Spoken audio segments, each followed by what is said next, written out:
perkenalkan nama saya Wahyuni. Saya kelas 22E dengan NIM D22095 dengan mata kuliah Kitchen di Prodi Diplomatika Perhotelan Politeknik Indonesia Surakarta. Kali ini saya akan membuat suatu hidangan yang low budget sekali, hanya membutuhkan 2 telur dan tanpa mixer. Langsung aja kita buat. Untuk bahan-bahannya itu juga mudah sekali dijumpai.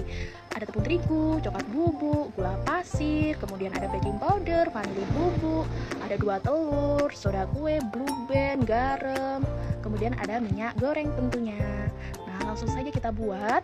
Pertama-tama kita siapkan suatu wadah untuk kita menampung semua adonan ini. Kita masukkan 11 sendok makan munjung tepung terigu supaya mudah untuk perhitungannya ya. Kemudian kita masukkan juga coklat bubuknya, ini sekitar 6 sendok makan, munjung juga ya. Kemudian ada gula pasir sekitar 14 sendok makan. Kemudian kita masukkan 1 sendok teh baking powder, soda kue, garam, semua 1 sendok teh. Bisa dipahami kan? Nah, sebelumnya saya juga sudah mengayak adonan bahan-bahan adonan ini seperti tepung terigu, coklat bubuk, semuanya sudah saya ayak sehingga dipastikan adonan bahan-bahannya tuh halus teksturnya seperti itu. Kemudian step selanjutnya kita aduk seperti ini supaya tercampur rata. Nah, kita aduk-aduk dulu. Untuk selanjutnya kita masuk ke step kedua. Hasilnya seperti ini ya, kurang lebih. Nah, selanjutnya untuk step kedua kita masukkan 2 butir telur. Kuningnya dipakai. Nah, telur yang saya pakai ini juga telur biasa, telur yang bisa kita jumpai dimanapun, di Indomaret, dimanapun ada. Kemudian saya masukkan 6 sendok makan minyak goreng, kemudian saya aduk hingga semua adonan tercampur rata. Ini saya nggak perlu pakai mixer, adonannya bisa kok ngembang, bisa kok tercampur gitu.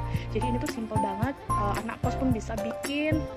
Nah, kemudian untuk step ketiga kita masukkan susu cair.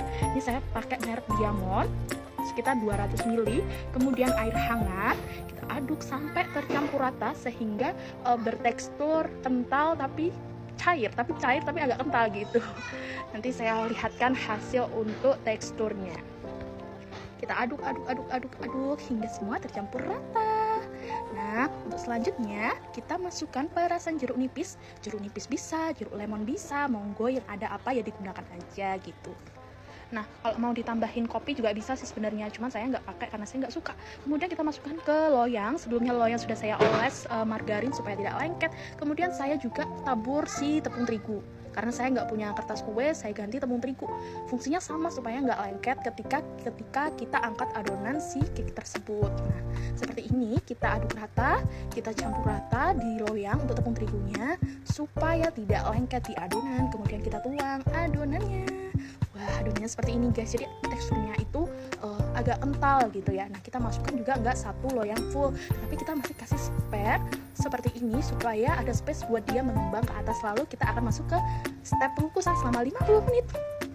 Nah, kurang lebih hasilnya seperti ini setelah proses 50 menit pengukusan. Hasilnya mengembang dengan sempurna dan diusahakan selama mengukus itu tidak dibuka-buka. Nah, apinya itu cenderung kecil saja dan kita tes ketika dia sudah tidak lengket berarti itu sudah mateng, dan jangan lupa tutupnya dikasih kain supaya tidak menetes. Nah, kurang lebih hasilnya seperti ini. Ini setelah kita dinginkan dan kita sudah siap untuk kasih topping. Jadi nunggu dingin dulu ya baru kasih topping. Kemudian saya langsung potong dan saya langsung cicipi. Ini tuh definisi lembut, legit, dan moist banget bercampur jadi satu. Super enak banget dan resep anti gagal, low budget dengan budget cukup 60 ribuan. Kalian bisa buat sampai 3 loyang. Itu perkiraan modal sama untung itu sekitar 200 ribu. Modal 60 ribu, untung 200 ribu. Gila, cuan banget kan? Tuh teksturnya seperti ini. Yaitu bertekstur tapi lembut. Terima kasih. See you next time.